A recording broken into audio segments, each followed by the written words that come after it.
Oui. Donc la technique, au sens où je l'emploie habituellement, avec une majuscule, est différente des techniques au sens habituel à deux points de vue. D'abord, Alors, la technique au sens où je l'emploie habituellement, avec une majuscule, est différente des techniques au sens habituel, courant, à deux points de vue. D'abord, la technique est un ensemble de techniques particulières qui sont liées, qui sont étroitement unies et qui forment un tout, qui forment, comme je l'ai appelé ultérieurement, un système. Et d'autre part, la technique est un ensemble qui est indépendant, qui est autonome. Et ceci, c'est différent de tout ce qui a existé historiquement, c'est-à-dire que l'homme a toujours employé des techniques, mais elles étaient séparées les unes des autres. Il y avait la technique pour construire des maisons ou des cases, il y avait la technique de la chasse, etc., qui ne dépendaient pas les unes des autres, tandis que maintenant, tout est étroitement lié. Et d'autre part, les techniques que l'on employait étaient subordonnées à des impératifs religieux, par exemple, mythiques, et l'homme ne mettait pas la technique au-dessus de tout le reste. Par conséquent, actuellement, nous avons un phénomène qui est différent de ce qui a existé dans le cours de l'humanité, et c'est ce phénomène que j'ai appelé la technique, qui est au fond essentiellement lié à la multiplication de nos moyens d'action. Et c'est un phénomène qui est un phénomène abstrait.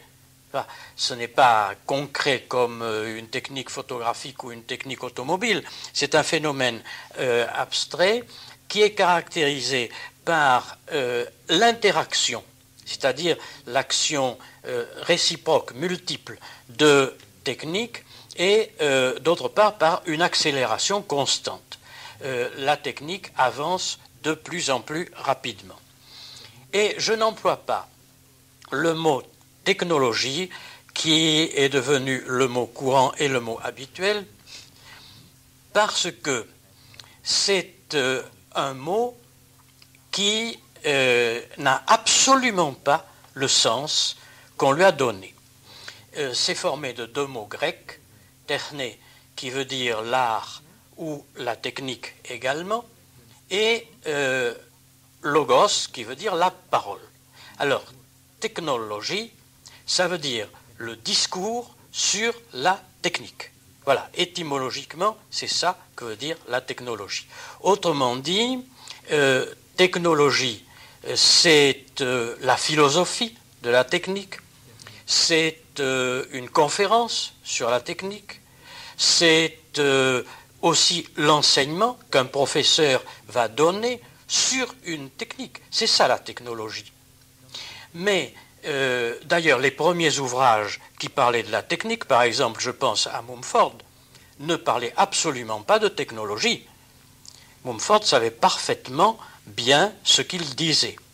Employer le mot technologie dans le sens de technique, c'est une absurdité. Et en effet, il suffit de poser la question: comment allez-vous appeler un discours sur la technologie? Eh bien, si vous employez le mot grec, vous direz la technologie-logie, ce qui ne signifie rien. Alors, c'est un mot qui a été de plus en plus employé, qui est courant, mais qui, en définitive, n'a aucun sens et aucune valeur. C'est pour ça que je maintiens technique différent avec une initiale, une majuscule, et à la place de technologie. Oui, d'accord, plutôt que de C'est très curieux parce que très souvent à la télévision, on vous dit « Ah mais ne regardez pas celui qui pose la question, regardez l'appareil ». Comme si vous aviez, si vous parliez au public. Oui. Eh bien, quand ça s'est passé à peu près entre 1935 et 1940, ou 1930 et 1940. À cette époque, il y avait un certain nombre de travaux, de recherches sur la machine, n'est-ce pas ? On s'intéressait aux effets de la machine, de la mécanique, et il y a eu des livres qui ont été intéressants, par exemple en français, un livre qui est tout à fait oublié de l'écrivain Georges Duhamel, qui a écrit un livre sur les scènes de la vie future où il montre les effets de la machine. De même, Mumford, les premiers livres de Mumford ont porté sur la machine. Mais on ne voyait pas le problème beaucoup plus vaste de la technique. On commençait à employer des techniques médicales, bien entendu, des techniques psychologiques, etc., mais on ne faisait pas le lien. Et ces livres ont aussi été doublés par des livres, on pourrait presque dire, de science-fiction. Il y a eu le livre de Orwell, 1984. Il y a eu, bien entendu, Le meilleur des mondes de Huxley. Eh bien, ces différents livres ne m'ont pas tellement influencé. En réalité, à l'époque, j'étais beaucoup plus... je réfléchissais beaucoup plus à la pensée de Karl Marx et j'étais beaucoup plus marxiste. Et la question s'est imposée à moi, si Karl Marx revenait maintenant, en 1935, est-ce qu'il ferait la même analyse de la société qu'en 1848 ? Et j'ai pensé qu'en réalité, en appliquant la méthode que Marx a employée, il trouverait qu'il y a dans le monde moderne une force qu'il ne connaissait pas à son époque. Il connaissait la machine, mais c'est tout. Et c'était la technique. Et je suis arrivé, en appliquant la méthode d'analyse sociologique et économique de Marx, à considérer que c'était la technique que Marx retiendrait comme phénomène déterminant, puisque la technique dominait le capital. Alors, le capital a provoqué la technique, et finalement, la technique domine le capital et provoque le capital. Autrement dit, le fait essentiel, tel que Marx l'aurait vu, c'était, à mon avis, la technique. Et puis, peu à peu, je suis venu à l'idée que ce n'est pas seulement la technique, mais ce que j'ai appelé depuis la technoscience, c'est-à-dire le lien, le rapport entre la science et la technique, qui est le phénomène déterminant selon la pensée de Marx. J'ai essayé alors d'appliquer la méthode de Marx à l'analyse du phénomène, et ça a été mon premier livre, qui est très marxiste malgré l'impression que les marxistes en ont eue. Et puis après, j'ai surtout réfléchi sur la sociologie de Max Weber, et j'ai développé ma pensée sur la technique par rapport à la pensée de Weber.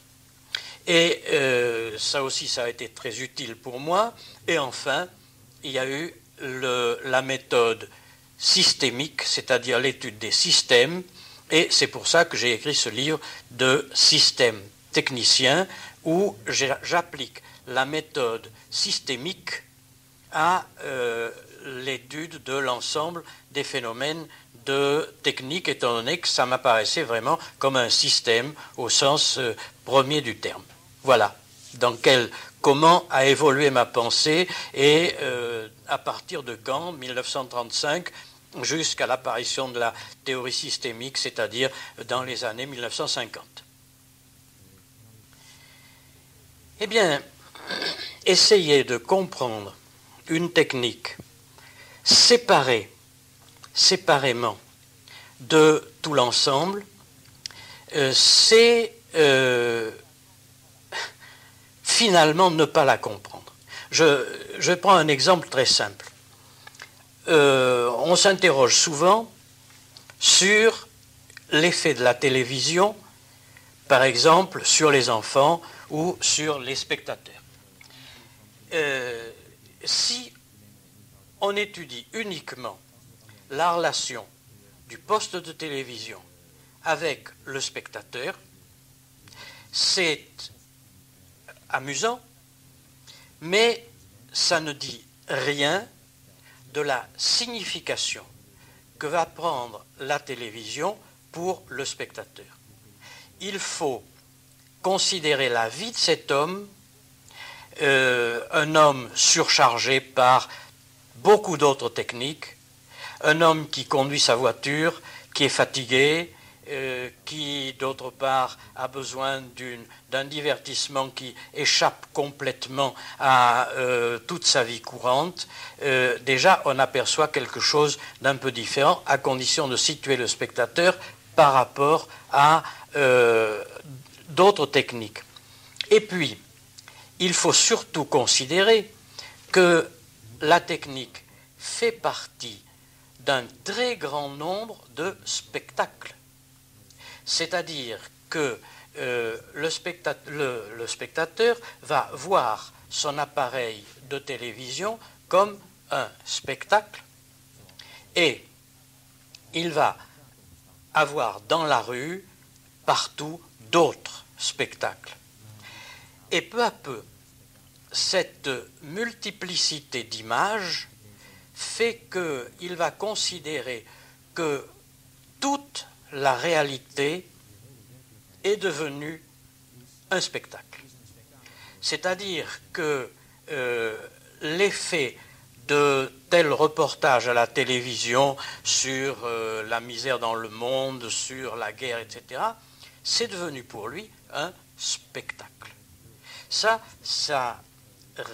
résulte du fait que la relation avec la télévision est une relation différente de celle du cinéma, mais qui redouble celle du cinéma, et qui interpose un écran entre l'homme qui regarde et puis la réalité qui va l'entourer. Donc, en réalité, c'est la technique en général qui détermine et qui donne sa définition à une technique qui donne ses caractères et ses applications. Et ceci est très important, parce que une technique particulière, n'est-ce pas? Une technique a des effets que l'on attend. Et puis, si on regarde ailleurs que cette technique et son effet, on s'aperçoit qu'il y a beaucoup d'autres effets dans d'autres domaines. Par exemple, pour reprendre la télévision, je regarde ma télévision 1 heure, je me suis distrait, j'ai vu un film, ça m'a amusé. Mais ça a eu beaucoup d'autres conséquences dans d'autres domaines. Ça a modifié ma façon de voir le monde qui m'entoure, etc. Et c'est l'application de la technique par rapport à d'autres techniques qui va être le phénomène véritablement significatif. Pour prendre un autre exemple qui va être très clair, je prends un médicament pour telle maladie. Ce médicament contient la molécule qui va guérir ma maladie. C'est très bien. Mais ce médicament contient beaucoup d'autres produits chimiques. Et ces produits chimiques vont se répandre dans tout mon corps, dans tout mon organisme. Alors, ça va modifier beaucoup d'autres choses que le mal de gorge que je peux avoir ou que le rhumatisme que je peux avoir. Il va y avoir des conséquences dans tout mon organisme par suite de ces autres produits chimiques. Et il faudrait, pour être vraiment sérieux, rechercher la totalité des effets de tous ces produits chimiques avant de donner un médicament. Mais cela, on ne le fait jamais. Et ce sont des études assez récentes dans les universités maintenant où on se demande, mais au fond, tel produit chimique, qu'est-ce qu'il devient dans l'organisme?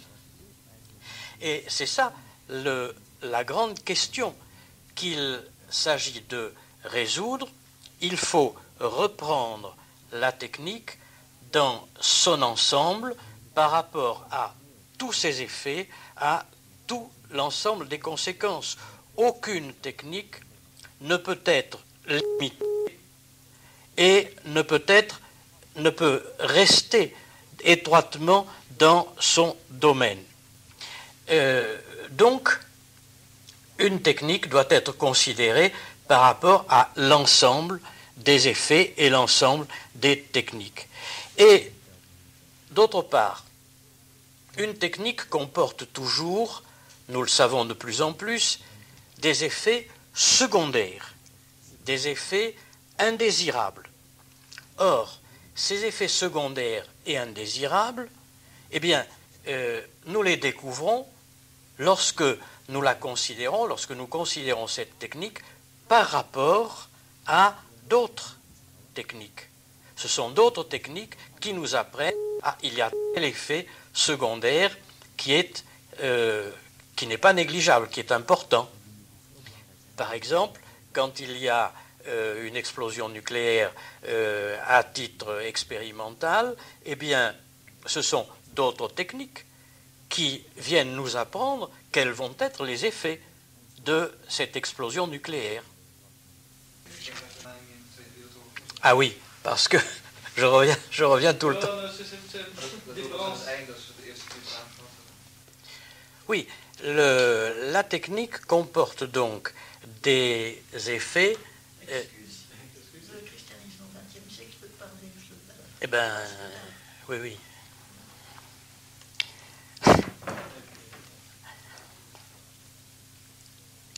Oui, toute technique comporte donc des effets secondaires, par exemple, des effets que ce soit d'ordre psychologique ou d'ordre naturel, et il y a alors, là nous entrons déjà dans les questions de jugement, d'appréciation, il y a des jugements à porter sur l'importance de l'application de telles techniques et ses inconvénients. J'ai posé la question il y a quelques années, est-ce que les produits que l'on fabrique dans une usine qui produit de la dioxine sont tellement importants dans notre société qu'il faut continuer à produire ce poison qu'est la dioxine, ou bien est-ce que ce poison est tellement grave qu'il vaut mieux arrêter la production de ce produit? Personne ne m'a répondu. Voilà le genre d'effets secondaires qui sont des effets que les écologistes prennent en considération. Nous aurons à reparler, je crois, de ces écologistes, mais également il y a des effets secondaires que les techniciens seuls ressentent.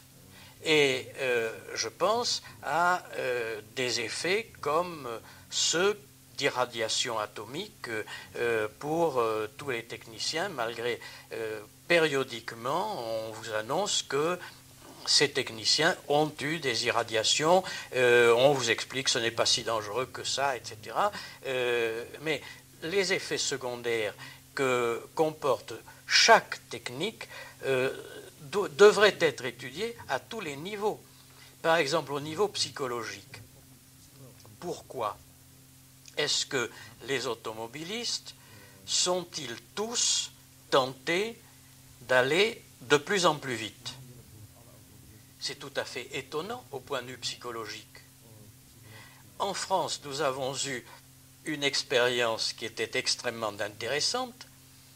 Il y a eu une proposition de loi qui limitait la puissance des moteurs d'automobile qui ne pourraient pas dépasser 150 km à l'heure. Il y a eu des protestations, des manifestations, c'était affreux, tout le monde voulait faire plus de 150 km à l'heure.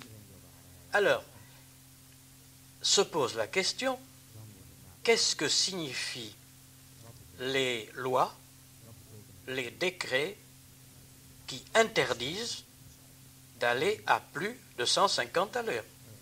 Ça ne signifie plus rien, puisque tout le monde est d'accord pour aller à plus de 150 à l'heure. Donc ça a des effets psychologiques dont il faut aussi tenir compte. C'est très très important, cette modification de la mentalité, de la psychologie. Et nous aurons d'ailleurs à retrouver cela avec des questions comme celle de puissance, de la puissance. C'est une des effets, ça fait partie des effets secondaires de la technique dont on n'est pas toujours très conscient, mais que l'on devrait, il faut prendre le tout en compte parce que la technique a des effets dans tous les domaines. C'est ça qui me paraît essentiel.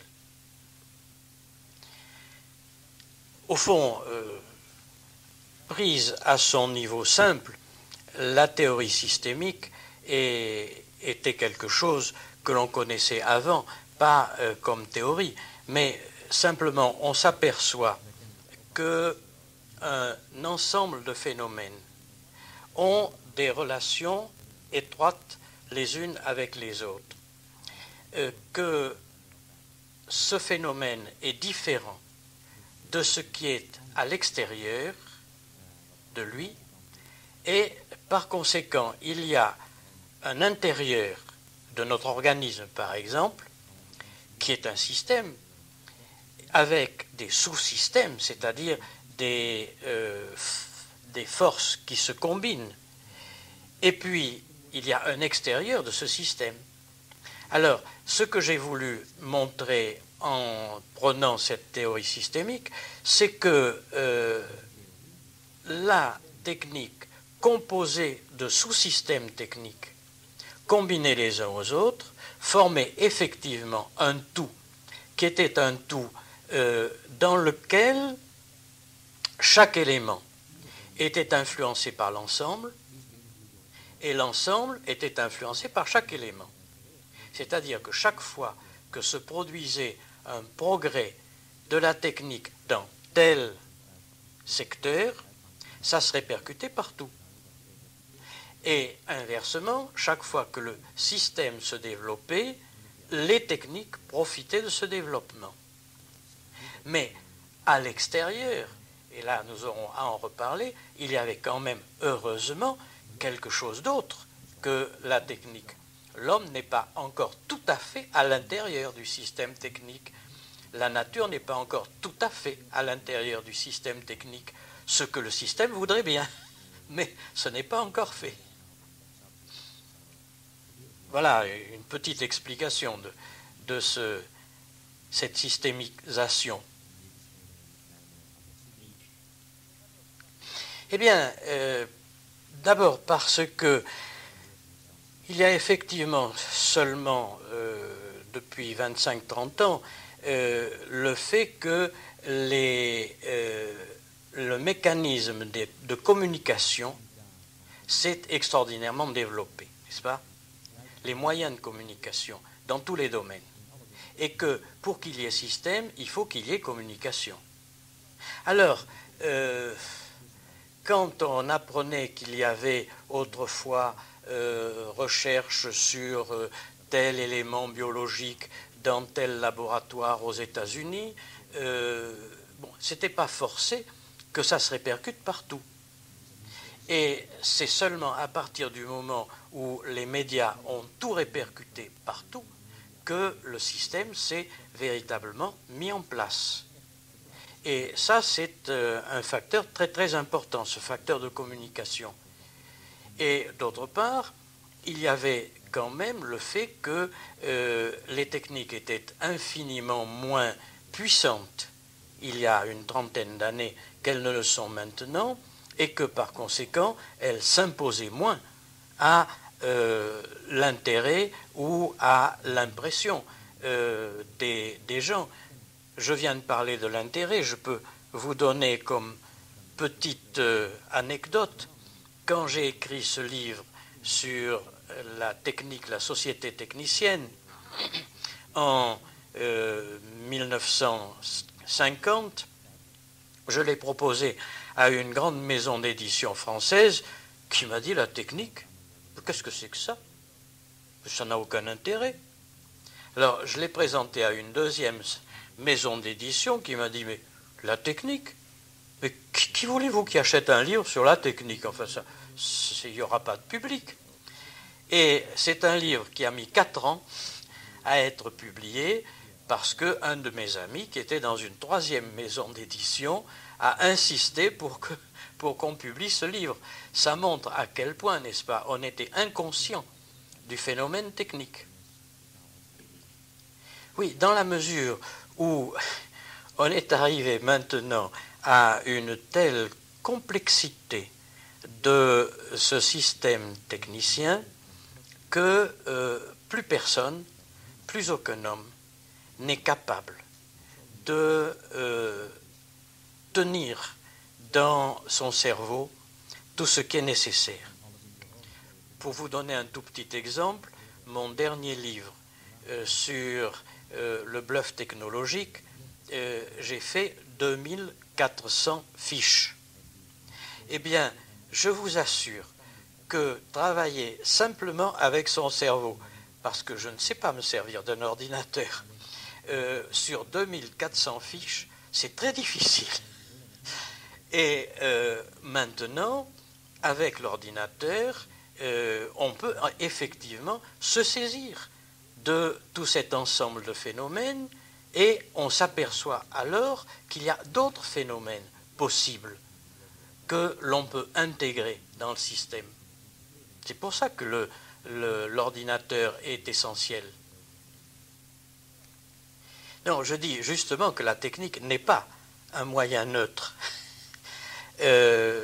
Parce que c'était un argument que l'on rencontrait beaucoup à cette époque et qui consistait à dire: mais la technique, ce n'est pas quelque chose d'important, c'est un moyen parfaitement neutre.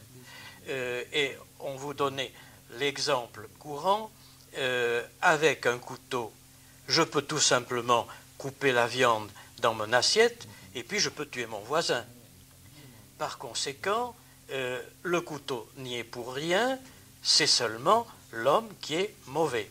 Bon. Et puis, Emmanuel Mounier, qui est bien connu et qui a défendu la technique, m'a dit un jour: mais au fond, regardez donc, l'appareil le plus parfait au point de vue technique, c'est votre main. Eh bien, vous faites avec votre main ce que vous voulez. Et de la même façon, avec la technique, on fait ce qu'on veut. Et je prétends justement que la technique n'est pas neutre, c'est-à-dire qu'il y a, d'une part, des facteurs, des forces dans la technique qui vont dans un certain sens, et uniquement dans celui-là. Et que d'autre part, il y a une connivence, c'est-à-dire une relation profonde entre certaines tendances de l'homme et puis la technique. C'est-à-dire que ce n'est pas un hasard si l'homme occidental a inventé ces techniques. C'est qu'elles répondaient à des besoins profonds chez lui. Je parlais tout à l'heure de la vitesse des autos, mais la vitesse, c'est une expression de la puissance. Et en réalité, l'homme occidental est, depuis des siècles, hanté par cette idée de puissance. Il cherche toujours plus de puissance. Et il applique les moyens qu'il a à des actions de puissance.